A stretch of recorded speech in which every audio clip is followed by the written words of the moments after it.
Andrew Jobling, the accidental author, and I'm very excited to be presenting the monthly video cast. And as always, the goal of these video casts is to help you be not just a successful published author, but just to help you navigate, negotiate, and create success in life. And the topic that we're going to discuss this month is one that we all are going to be impacted by. We either have or we are going to be impacted by at some stage of our journey. And so we're going to talk about becoming rejection-proof in this particular video cast. And I'm really excited and honoured that my guest this month is the very, very wonderful Karen Guest. Hello, Karen. Hello, Andrew. How are you? Thank you for asking me this evening. It's a pleasure to have you, and I'm glad you said yes. And just a little bit about Karen. Karen is an author, published author. She's the author of a wonderful book called From Barefoot to Boeings, which has been, how long has that been in circulation for now, Karen? Since February 16. Wow, it's 3 years already? Yes, it is. Doesn't time fly? That's wonderful. And you know, Karen's book's done some wonderful things, and there's some exciting plans with that book, which we can't let you know just yet, but just stay tuned, and you're going to hear more about From Barefoot to Boeing. She's also in the process of publishing her second book. She's got many more on the go. So she is a very established and successful author who, I guess, like all of us, has experienced some opinions from other people, as we are all going to. And we really want to focus today on the fact that this is going to happen. So how do you make yourself rejection-proof? So, Karen, I think let's just start a little bit by, let's just start with a light, breezy sort of way, and tell us a bit about, you know, what it's been like for you being a published author. I mean, how's it changed things for you? How have you enjoyed that, that part of your life? It's really been a great journey for me to have published this book, Barefoot to Boeings. It's been a dream of mine for a long time to be able to write a book and to see it published and to see it out there in bookshops, online, and on my own website now. The subject of my book, Brian Crane, he's very happy. He feels like a rock star, and he has also sold and given away a number of books to his friends and family, who are all very happy with the work that I've done. Yeah, wonderful. And so just so people watching know, so you wrote Barefoot to Boeings is a biography of Brian, who had a very interesting aviation history, didn't he? Right at in the very early stages of aviation in this country. So it's a unique story and a really compelling one. So yes. Just hold the book up for us, Karen, so we can see it. Here's my book, and it's available online through Amazon, and also from my own website, and through extended online services that Amazon offer. Wonderful. Good stuff. Okay, so look, I guess what I really want to jump into today, Karen, and why I'm talking to you is because I know quite recently you've had an experience which is not a pleasant one, but it's one we're all going to deal with, and we are going to deal with negative opinions of other people. And I want to talk about, you know, you're watching this right now, and you're at either one of three stages. You're either in the process of writing your book, you're in the process of submitting it to publishers, or you have a book. And I tell you, in all three of those stages, you're vulnerable. We are all vulnerable to the opinions of other people. And I've got 7 books as we speak now, and I can tell you that I've had my fair share of negative opinions on whether people think I've got the ability to write a book. I've been rejected by more publishers than I want to talk about. Have had negative opinions of books that I've written. And what we're going to talk about, we're just going to share a couple of examples of things that have happened to us, but then we're going to cover some strategies to make yourself rejection-proof. So, Karen, I know you've quite recently had an experience that wasn't that much fun, and it was a bit sort of upsetting. But I know you're an incredibly strong person as well, and one of the reasons I wanted to talk to you is because you are an incredibly courageous lady, and you're able to pick yourself up and dust yourself off and keep going. So let's just talk a little bit about that. So you've got some feedback from your current book. Tell us a little bit about what happened there. Okay, I recently received some feedback online through an online bookseller, and it wasn't very pleasant. It actually tried to take me down a path that I wasn't prepared to go down. It was a very savage review, one that I wasn't expecting, one that was was the opposite to every other piece of feedback that I've received so far from family and friends.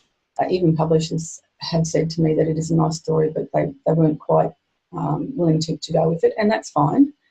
It is difficult to find a publisher, but once you've published a book, whether or not it's through a publisher or through self-publishing, as I did with Barefoot to Bowings, to receive such a savage review was just heart-wrenching. It really did on my being. Yep. And Andrew, you know this because I did call you, and I called a couple of friends, and I talked to my partner, Frank, and we just had a long chat about a lot of different things about how I could try and get through this. So now, and I'm not going to ask you what the feedback was, and I did see it, and it was unreasonably savage. There was no doubt about it. So tell us then, how did you negotiate it? I mean, you spoke to your partner, you've spoken to friends and family. What are the sort of things that have helped you get past it? Well, a common theme that in the advice that everyone gave me was to let it go and move on. I'm not the type of person to let things go if I know I'm in the right. And I felt as though I'd written a good book, but I couldn't understand why one person would try and take me down literally overnight. Yeah. And it took me a day or two to get my thoughts together, but I decided I would ask the online service to remove the review, and demonstrated why I felt that it wasn't appropriate to be there. They agreed in my favour, which I was very happy about and grateful for. Had they not taken down the review, I think I would have tried again and again and again until they took it down. But at some stage I would have had to accept it and move on. But whether it's on the website or not, I mean, the feedback has happened. So tell us now, what are you thinking about it now? I mean, moving forward. What I think now is that the residue of that savage review is going to stay with me for a long time. But at the same time, I know I've written a good book, and I've demonstrated that to myself many, many times through feedback that I've received from other people. Yeah. And I said residue because it is residue now. Yeah. And I just need to keep moving forward and keep focusing on my other book. Look, I think at the end of the day, we're human, and we're all going to be impacted by negative feedback. And it's interesting that you, as you've said, you've had lots of positive feedback, and I've had an enormous amount of positive feedback on my books too. But the second you get one negative comment, for some reason, we just fixate on that negative comment, and we start to cast doubts about ourselves and our book and our ability. And the reality is this, Karen, and I think you'll come to terms with this, is the person that made that review was clearly someone that, just likes trying to bring people down to make him or herself feel stronger or more superior or whatever. And that will happen in life all the time. I mean, I remember, even family members making comments about one of my books, family. And that was devastatingly hard. But then I just realised, well, do you know what? they're probably just they may be jealous of me or whatever. It's their issue. It's not my issue. And I think what we all need to realise is that most negative comments come from unhappy people, or people that are stressed in their life, or people that are not happy in some way in their own life, and it just helps them feel better about themselves to cut someone else down. And I always say this. I mean, Karen, you got some negative feedback, but that person's got to live with that negativity is his or her whole life, and you get to wake up you, and they have to wake up them every day. So Right. Yeah. So if someone what would some advice be, Karen, if someone got, and there's authors, people watching this have written books, and if they haven't got some sort of negative feedback, they're going to get some sort of negative feedback. Give us a little bit of advice that you would pass on to them how to deal with it. Yes. Well, I would say don't keep it in. Don't keep it to yourself. Talk to other people and learn just to let it go and move on and refocus on your writing, and to start reading all the positive reviews that you have got. You've got it. Just push it away. Yeah. Let it wash away. Yeah. That's wonderful advice. So what we're going to do now is I want to go through each of these different phases, and you're going to get, and Karen and I will just, we're just going to have a conversation now, and Karen, you just jump in when you want to. I mean, because you've been in the process of writing your book, as have I, and one of the biggest, I guess, fears we all have is, am I good enough? Can I write a book that will get published? We've got that own doubt in our minds without anyone else's opinion, but often, when you say to someone, hi, I'm writing a book, and they might not say anything, but you get a look, or you get like, what? Writing a book? You? And I know for me, when I decided to write a book, I was working, and I tell my story, I was working 7 days a week, over 100 hours a week. I was not a reader. I was not a writer. I had no skills, no ability, no experience. And here's me going, I'm going to write a book. And it's amazing the looks I got from people. And I think for me, the thing was, I just had this deep driving desire to be an author. And I knew in my heart that if I just stayed focused and I just kept working and improving and writing, that would happen for me. So I guess for me, in that point, I was just so deliberately focused on that result that I wanted. I wanted to hold my book. I wanted it to impact people's lives, that other people's opinions sort of bounced off me. It was almost like I had this suit of armor. So, Karen, when you were writing Barefoot to Bowings and you're in that process, how did you keep yourself strong in the face of other people's opinions? Well, I had you as my mentor to start with, so that was a very positive thing for me. But I had a dream to publish this book for Brian. I can't tell you why I wanted to publish it. I just wanted to publish it, and I had spent many, many hours writing every night, 2-3 hours a night on the weekends, while working a full-time job as well. And when I would tell people that I was writing a book and what I was doing, I get the eye rolling as well. And the what? Why would you do that? It takes too long. You'll never find a publisher. And like you, I had this suit of armour on that just deflected that. And during the writing process, it didn't bother me. You can choose what to listen to. It's very easy. You just don't speak to that person or about the book or what you're doing, and you just move forward with it. That's wonderful advice. Now, in the process of submitting to publishers, now again, obviously, you might want to self-publish. Karen, you self-published, and that's great.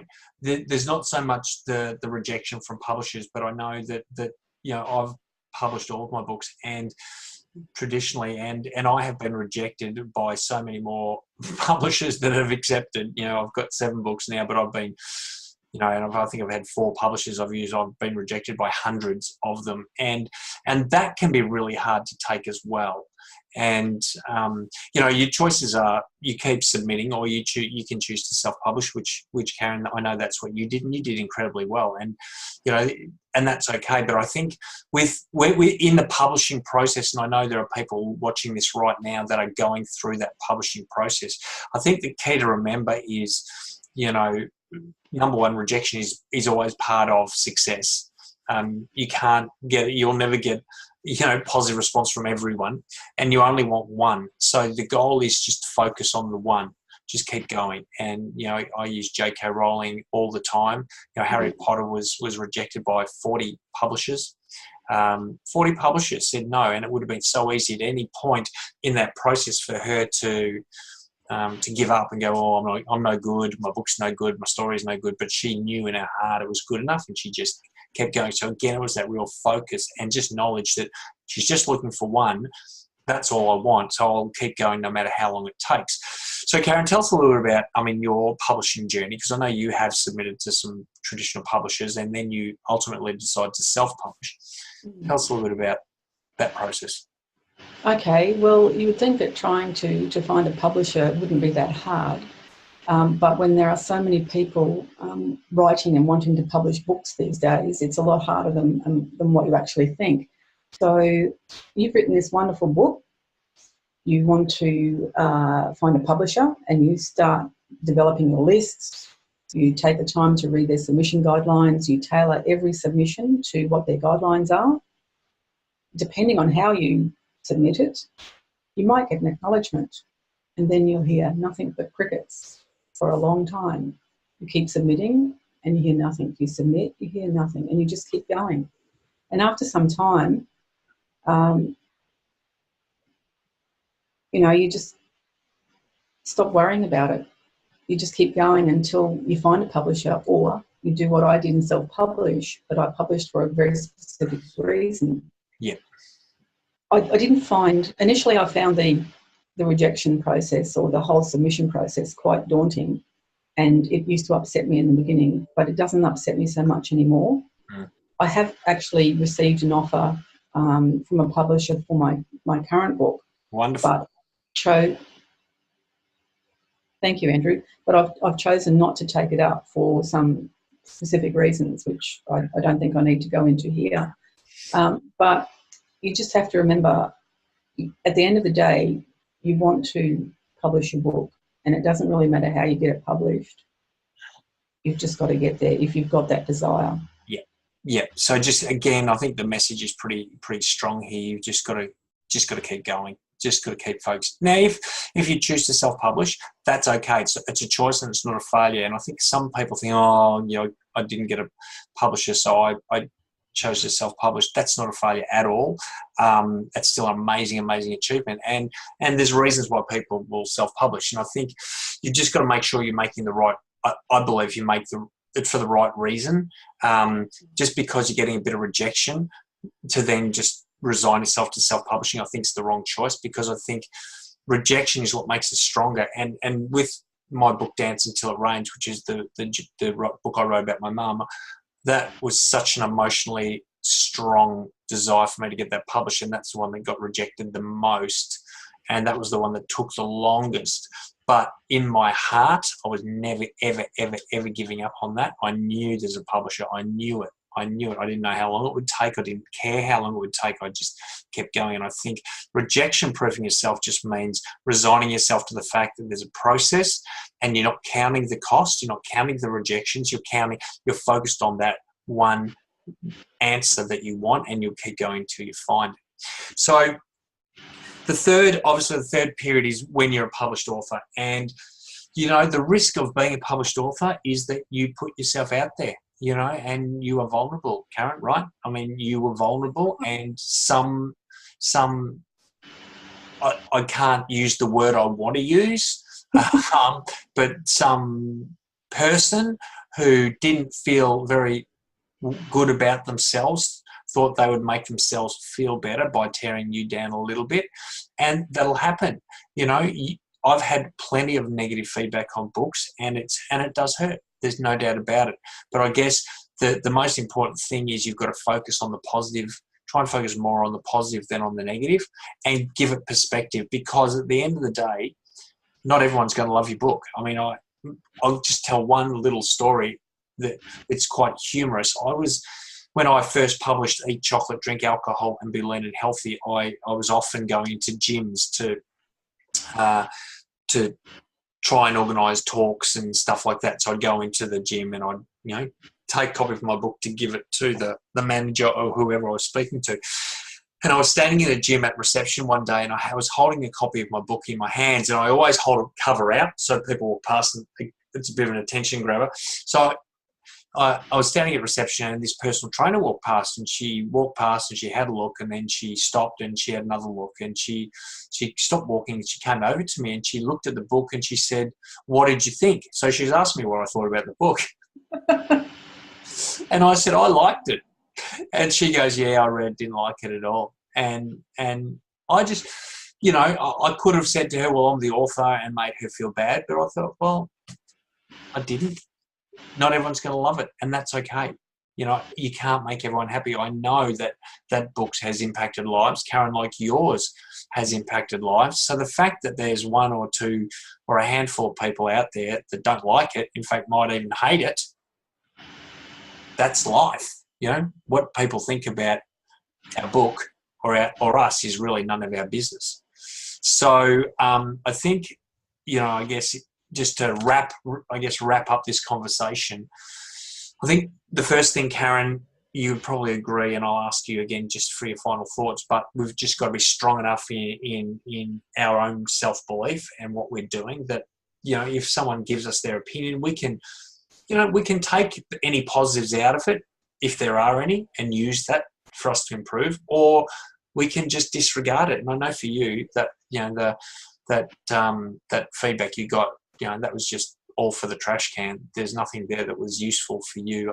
That was just someone venting and someone trying to feel better about themselves. So I think we've just got to be strong enough in ourselves and know that our book is making a difference. And it really does take courage to put ourselves out there. So Karen, you're an incredibly courageous lady. That is 100% for sure. So I guess as we wrap up, is there any other, last minute tips or hints you want to give to people just to become and stay rejection proof? Well, I think that everything that you said applies, but at the end of the day, just remember why you're writing and why you want to publish, because you should always have that at the front of mind, and it doesn't really matter what anybody else thinks. If someone doesn't like your book, well, so what? Move on. Just keep moving forward. That's all you can do. That is very, very profound and wise advice. Now, Karen, I know you mentioned your book is available on your website, and if people want to sort of find out more about you and what you do, what's your web address? My web address is very simple. It's karenguest.com.au. Wonderful. Okay, so Karen, thank you so much, and I know it's been quite a sort of trying time for you, and I really. Yeah, I know you sort of and ahed, will I do this interview or not? And I really, as I said, respect you for your courage to not only get through that negativity, but be able to talk as openly and honestly as you have. And I know you are helping people, and people watching this, I know, are going to get a lot out of it. So I really want to thank you for that, and wish you all the best for your next book and all the exciting things that are going to be happening from Barefoot to Bowing. Thank you, Andrew. Appreciate it. Okay. See you soon.